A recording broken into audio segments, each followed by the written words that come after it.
पापा वो लड़की मिल गई, पापा वो लड़की मिल गई। अरे कौन सी लड़की? वही जो उस दिन ढाबे में मिली थी। अच्छा वो। राजीव उन्हें अर्चना के बारे में सब कुछ बताता है। अरे वो गरीब भले ही है, लेकिन उसका स्वभाव बहुत अच्छा है, उसके घर वालों का भी स्वभाव बहुत अच्छा है। अरे अगर वो हमारी जैसी अमीर होती तो उसके सारे शौक पूरे हो जाते। कौन लड़की और कैसे शौक? ये तुम दोनों किस लड़की के बारे में बात कर रहे हो? अरे वही लड़की जिसके बारे में जानने में तुम्हें कोई इंटरेस्ट नहीं था। क्यों ना हम उसे अपने घर की बहू बना लें, फिर वो अपने छोटे छोटे शौक पूरे करती रहेगी। क्या गरीब बेटी बड़े बंगले की बहू? तुम सोच भी कैसे सकते हो? क्यों नहीं मॉम, ये जरूरी थोड़ी है कि बड़े बंगले की बहू बड़े घर की बेटी ही बने, गरीब घर की बेटी भी तो बन सकती है। जिसे जो करना है करे। मैंने अपने बेटे की शादी अपनी मर्जी से करवाई है। अब तुम जानो और तुम्हारे डैड की, तुम किससे शादी करना चाहते हो? वैसे इस बड़े बंगले में बड़े बेटे और बेटी का माँ से ज्यादा लगाव था और उनका स्वभाव भी माँ जैसा ही था, और छोटे बेटे का स्वभाव और लगाव दोनों पिता जैसा था। इसलिए वो दोनों अर्चना से शादी करने का फैसला करके शगुन लेकर उसके घर पहुंच जाते हैं और कमरे में अर्चना के मम्मी पापा से रिश्ते की बात करते हैं। अर्चना शादी करके बड़े बंगले में जाएगी तो वहाँ अपने सारे छोटे छोटे शौक पूरे करेगी। और बड़े शौक भी। अर्चना के मम्मी पापा बड़े बंगले से आए रिश्ते को मना नहीं कर पाते और शगुन ले लेते हैं। राजीव और विवेक को उम्मीद थी कि अर्चना के मम्मी पापा रिश्ते से मना नहीं करेंगे, इसलिए वो पहले से ही सब तैयारी करके गए थे। जल्दी ही अर्चना शगुन में गया, डिजाइनर लहंगा पहने राजीव के साथ होटल के हॉल के मंडप में 7 फेरे लेकर विदा होकर बड़े बंगले में आती है। गृह प्रवेश करके अर्चना जैसे ही हॉल में पहुंचती है तो लकड़ी के फ्रेम के साथ लगी पेंटिंग्स, गमले और झूमर उसका ध्यान खींचते हैं, और वो हॉल में खड़े अपनी जेठ जेठानी, नंद, सास और ससुर पर ध्यान ही नहीं देती। बहू क्या देख रही हो? कुछ नहीं ससुर जी, बस अपने महंगे बंगले को देख रही हूँ। बहू बाद में देख लेना, अभी आराम कर लो, अब तुम बड़े बंगले की बहू बन चुकी हो। अर्चना को लेकर राजीव अपने कमरे में चला जाता है। वो भी बंगले की तरह ही आलीशान था, wooden flooring, marble finish, wooden wardrobe, लेकिन अर्चना का ध्यान बेड पर बिछी रेशमी चादर ने खींचा। राजीव वार्डरोब के सामने खड़ा होकर शेरवानी उतारने लगा और अर्चना के बेड के पास खड़ी होकर रेशमी चादर बार बार छूकर देखने लगती है। राजीव उसे देखता है और अर्चना तुम ये क्या कर रही हो? कुछ नहीं, बस यूं ही छू कर देख रही हूँ कि रेशमी कपड़े कैसे होते हैं। सच कहूँ तो मेरा बचपन से बहुत शौक था कि मैं रेशमी कपड़े पहनूं, लेकिन अफसोस। शेरवानी उतारकर बनियान और पजामा पहने राजीव अर्चना के पास आता है और उसके हाथ पकड़कर, और अब ससुराल के बड़े बंगले में रेशमी चादर बिछी है।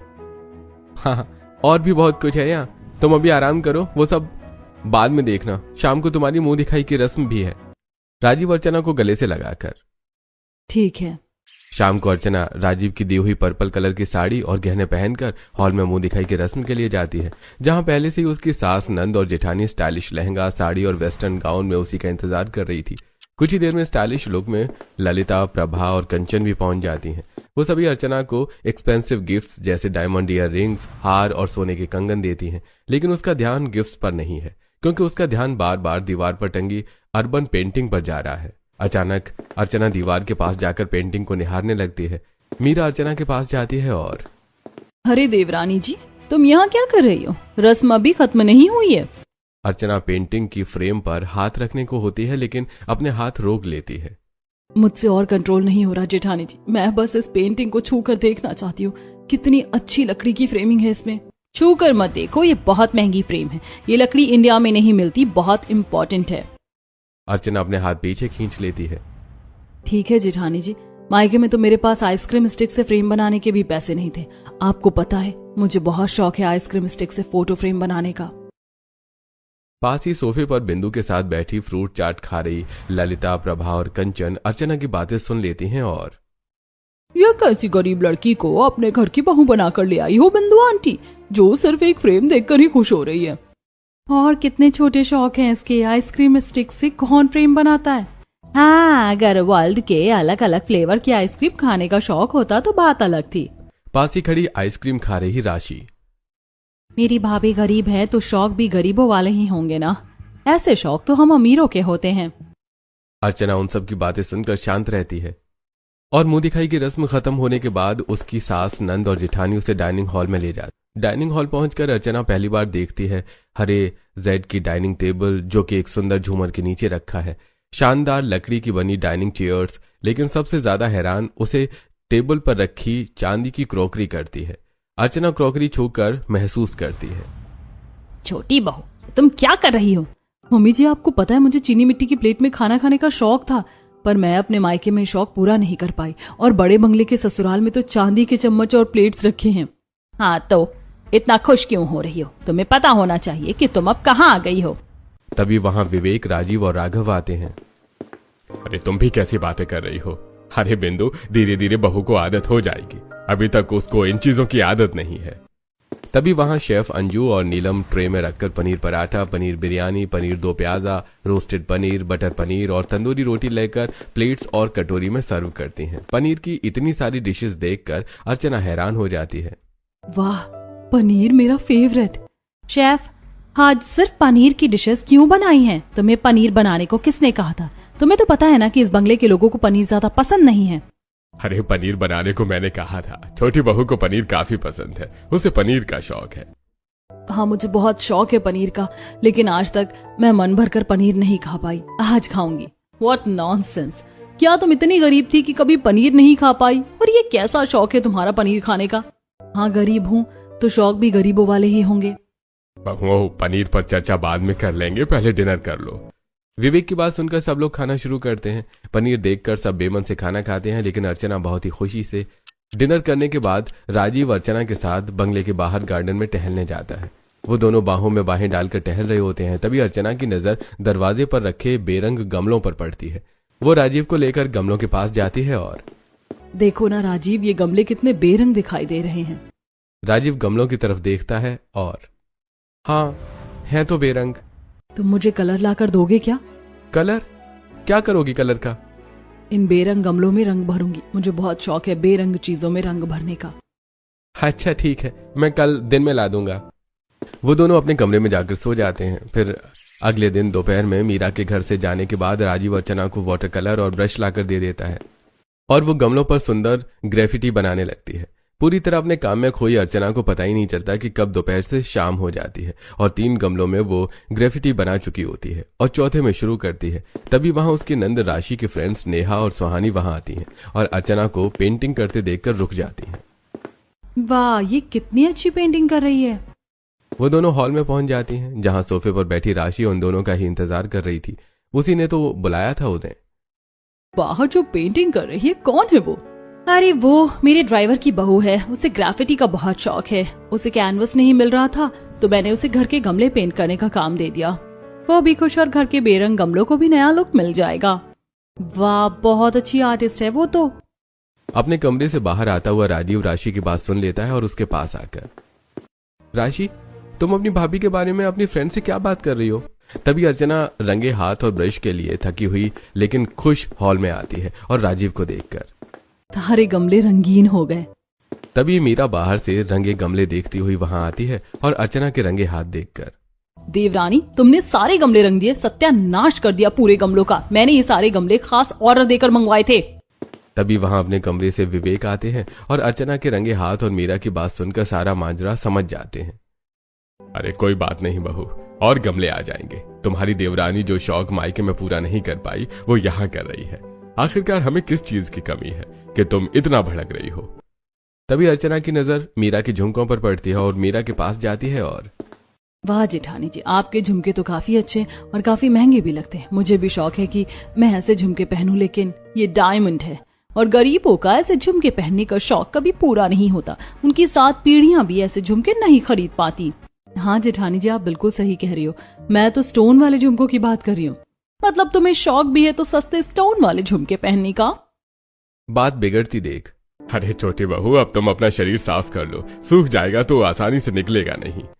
अपने ससुर की बात मानकर अर्चना अपने कमरे में चली जाती है। देखा, बस इसीलिए मैं अपनी फ्रेंड से भाभी की सच्चाई छुपा रही थी। ये भाभी कम और एम्बेरसमेंट ज्यादा है। चलो कहीं बाहर चलते हैं, मैं यहाँ रहूंगी तो मेरा दिमाग ही खराब हो जाएगा।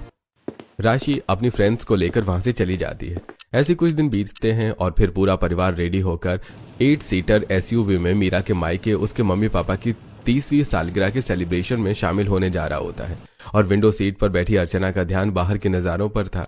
तभी बैक सीट पर बैठी उसकी नंद। जरूर भाभी का कोई शौक अधूरा रह गया होगा जो अभी पूरा हुआ है। अर्चना सुनती है पर कोई जवाब नहीं देती। कुछ देर में वो सभी मीरा के मायके पहुंच जाते हैं। पूरा हॉल फूलों से सजा हुआ है। हॉल के बीच में एक बड़ा एनिवर्सरी केक रखा है। वो सभी केक के पास खड़े मीरा के मम्मी पापा कविता और सुखेंद्र को बधाई देते हैं। अरे 30वीं सालगिरह की बहुत बहुत बधाई हो समधी साहब। सुखेंद्र उन्हें गले से लगा लेते हैं। आप भी अपनी 30वीं सालगिरह ऐसे ही सेलिब्रेट करना समधी जी। हाँ बिल्कुल, बस अब जल्दी से केक काटिए। सुखेंद्र और कविता केक काटकर केक सबको अपने हाथों से खिलाते हैं। फिर सब लोग प्लेट्स में लेकर केक खाने लगते हैं। अर्चना भी प्लेट में केक लेती है और एक कोने में जाकर खड़ी होकर केक की तरफ देखने लगती है। तभी उसके पास मीरा और विवेक आते हैं और बहू क्या हुआ, केक क्यों नहीं खा रही हो? जरूर देवरानी का कोई अधूरा शौक रहा होगा जो अभी पूरा हुआ है। हाँ सही कहा जेठानी जी, महंगी कार की खिड़की से दुनिया देखने का शौक पूरा हुआ है। मीरा के मम्मी पापा अर्चना की बात सुन लेते हैं और उनके पास आकर मीरा को अपने साथ उनसे कुछ दूर ले जाते हैं। बड़े बंगले की बहू और इतने छोटे छोटे शौक। हाँ, देवरानी के छोटे छोटे शौकों की वजह से मुझे कितना शर्मिंदा होना पड़ता है, मैं क्या बताऊं। उन दोनों के पीछे आई अर्चना उनकी बातें सुनकर भी अनसुना कर देती है और बालकनी की तरफ चली जाती है। जब वो हॉल में दिखाई नहीं देती तो कुछ देर बाद राजीव और विवेक उसे ढूंढते हुए बालकनी में पहुंच जाते हैं और उसे रोता हुआ देखकर। क्या हुआ, तुम रो क्यों रही हो? मैं अब बड़े बंगले की बहू जरूर हूँ, लेकिन अभी भी मेरे छोटे छोटे शौक है, तो मैं क्या करूं। हॉल में मीरा और उसके पिता के बीच जो बात हुई वो सब उनको बता देती है। विवेक अर्चना के सिर पे हाथ रखते हैं और बहू तुम चिंता मत करो, एक दिन सब तुम्हें समझेंगे। विवेक के समझाने पर अर्चना आंसू पोंछकर उनके साथ हॉल में वापस आ जाती है। एनिवर्सरी सेलिब्रेट करके वो सभी रात में ही घर वापस लौट जाते हैं। फिर कुछ दिनों बाद अर्चना, विवेक और राजीव हॉल में बड़े टीवी पर इंडिया वर्सेस इंग्लैंड का क्रिकेट मैच देख रहे थे। तभी वहां राशि और मीरा आती हैं और क्या बोरिंग मैच देख रहे हो? मैंने कहा था कि इतने सालों बाद इंडिया में F1 रेस हो रही है तो वो देखने चलते हैं, लेकिन नहीं डैडी, ये बोरिंग सा मैच लगाकर बैठ गए। अरे नाना जी, इंडिया का मैच कभी बोरिंग हो ही नहीं सकता। मेरा तो शौक है कि मैं एक दिन स्टेडियम में जाकर मैच देखूं। देवरानी, 1000-1500 में मिलने वाला टिकट खरीद कर भी तुम अपना शौक पूरा नहीं कर पाई। समझ नहीं आता कि रोऊं या हंसूं। रोना हंसना बाद में, पहले रेडी हो जाओ। अगर इंडिया जीत गई तो हम सब बाहर डिनर करने चलेंगे। एंड गेस व्हाट, मैच खत्म होने के बाद पूरा परिवार रेस्टोरेंट पहुंच जाता है। पूरी फैमिली डाइनिंग टेबल पर बैठी ऑर्डर किए हुए फूड का इंतजार कर रही है। तभी आपको तो पता ही है, मैं ना अपने मायके में मिट्टी के चूल्हे में रोटी सेक कर खाती थी। मुझे बहुत शौक है मिट्टी के चूल्हे में खाना बनाने का। तुम और तुम्हारे छोटे छोटे शौक। तभी waiter tandoori chicken, mushroom biryani, paneer दो प्याजा, तंदूरी रोटी, रायता, राजमा, चावल और सलाद लाकर डाइनिंग टेबल पर रख देता है। तभी अर्चना की नजर सड़क पर खड़े चाट के ठेले पर पड़ती है। चाट? मुझे चाट खानी है। इतना बोलकर वो अपनी प्लेट छोड़कर भागकर चाट वाले के पास चली जाती है और चाट खाने लगती है। सड़क पर सस्ती चाट खाना भी बहू का शौक होगा, है ना? हो सकता है। अर्चना चाट खाकर कुछ देर बाद वापस लौट आती है। हमारे शौक हमें 5 स्टार रेस्टोरेंट की टेबल में बिठाते हैं और देवरानी के शौक उन्हें सड़क पर ले जाते हैं। अपनी जेठानी की बात सुनकर अर्चना के चेहरे पर उदासी छा जाती है। वो बेमन से धीरे धीरे पनीर दो प्याजा और रोटी खाकर सब लोगों के साथ घर वापस लौट आती है। विवेक उसकी उदासी समझ जाते हैं और अगले दिन सुबह पूरे परिवार के साथ हॉल में चाय पीते हुए। काफी दिनों से हम किसी ट्रिप पर नहीं गए, तो मैं सोच रहा हूँ कि एक लंबे वेकेशन पर चलते हैं। कौन कहाँ जाना चाहेगा? मैं स्विट्जरलैंड जाऊंगा। मैं जापान। मैं तो स्पेस जाना चाहती हूँ। मेरा शौक है मैं चांद को करीब से देखूं। सब अर्चना की तरफ देखते हैं। अर्चना चुप है। अरे छोटी बहू, तुम कुछ नहीं बोली, तुम कहाँ जाना चाहती हो? मैं बीच पर जाना चाहती हूँ। ठंडी गीली रेत में नंगे पांव चलना चाहती हूँ, अपने पति के साथ हाथ में हाथ डाले। बहू, यहाँ स्पेस पर जाने की बात हो रही है और तुम्हारा शौक है रेत पर चलने का। यह भी क्या शौक है तुम्हारा? बात बात पर ताने आखिर अर्चना को तोड़ देते हैं। इस बार उसकी आंखों में आंसू आ जाते हैं। वो रोते हुए अपने कमरे में चली जाती है। राजीव और विवेक उसके पीछे जाते हैं। वो देखते हैं कि बिस्तर पर बैठी अर्चना रो रही है। बहू, ऐसे रोते नहीं है। ससुर जी, मैं जब से यहाँ आई हूँ तब से मुझे हर छोटे छोटे शौक का ताना दिया जाता है। मैं अब सारे शौक छोड़ दूंगी।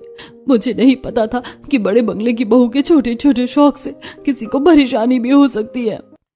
शौक शौक होते हैं बहू, छोटे या बड़े नहीं। बस इंसान जिस माहौल में रहता है उसके शौक भी उसी के हिसाब से होते हैं। अब बड़े बंगले में रहने वालों को ये बात समझानी पड़ेगी। अगले ही दिन विवेक को अपनी बात अपने तरीके से अपनी बड़ी बहू को समझाने का मौका मिल जाता है। मीरा हॉल की वॉल में एक महंगी पेंटिंग लगा रही थी, तभी विवेक उसके पास जाते हैं और उसकी उंगली में डायमंड रिंग देखकर, बहू ये डायमंड रिंग कब ले ली?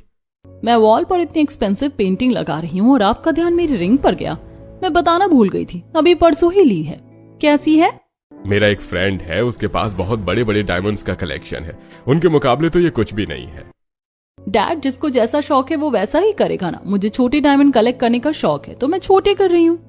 हाँ, तुम्हारी सोच छोटी है ना, तुम उसके मुकाबले गरीब जो हो।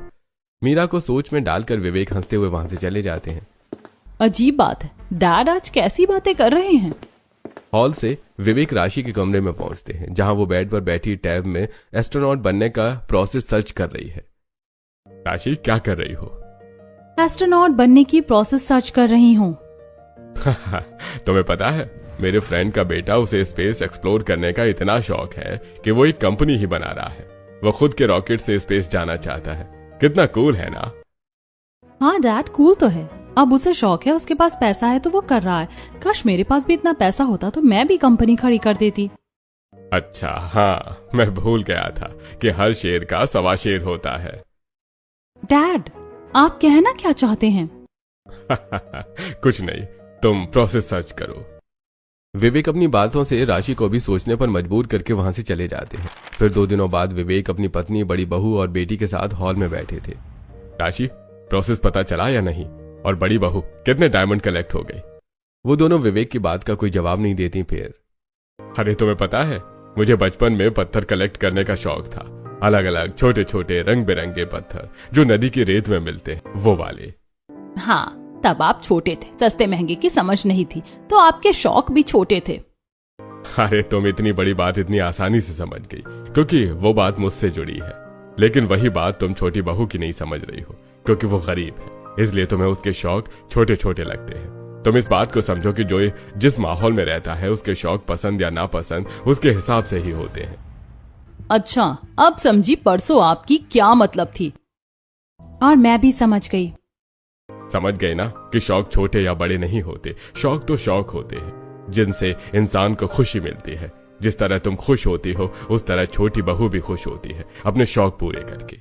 विवेक की बात वो तीनों अच्छी तरह समझ चुकी थी। अगले कुछ दिनों तक सब शांत रहते हैं। अर्चना भी अपने छोटे छोटे शौक छोड़ने लगती है। फिर एक दिन जब वो अपने कमरे में रेशम की चादर फोल्ड कर रही थी, तभी उसके सास जेठानी और नंद उसके पास आती हैं और उसकी सास उसे गले से लगा लेती हैं। छोटी बहू, हम तुम्हें समझ नहीं पाए। तुम्हारे छोटे छोटे शौकों की वजह से तुम्हें ठेस पहुंचाई। हमने हमेशा अपने शौकों से तुम्हारे शौक कंपेयर किए और ये भूल गए कि जैसे हमारे शौक हैं वैसे शौक तुम्हारे भी। सिर्फ ये सोच कर कि बड़े बंगले की बहू के छोटे छोटे शौक नहीं होने चाहिए। लेकिन अब हम समझ गए हैं कि शौक जिसके होते हैं उसकी नजरों में वो छोटे या बड़े नहीं होते, बस खुशी पाने का जरिया होते हैं। मीरा अर्चना का हाथ पकड़ती है, उसके हाथ में फ्लाइट का एक टिकट रखती है। तुम्हें बीच में घूमने का शौक है ना, ये गोवा की टिकट है। राशि भी अर्चना के हाथ में ऑस्ट्रेलिया वर्सेस इंडिया के मैच की टिकट रखती है। भाभी, आपको स्टेडियम में क्रिकेट मैच देखना था ना, ये है क्रिकेट मैच की टिकट जो कि गोवा में है। वो मैच पूरी फैमिली एक साथ स्टेडियम में देखेगी। अर्चना उन दोनों को गले से लगा लेती है और मैंने कभी नहीं सोचा था कि बड़े बंगले के ससुराल में मेरी जेठानी और ननद मेरे शौक पूरे करेंगी।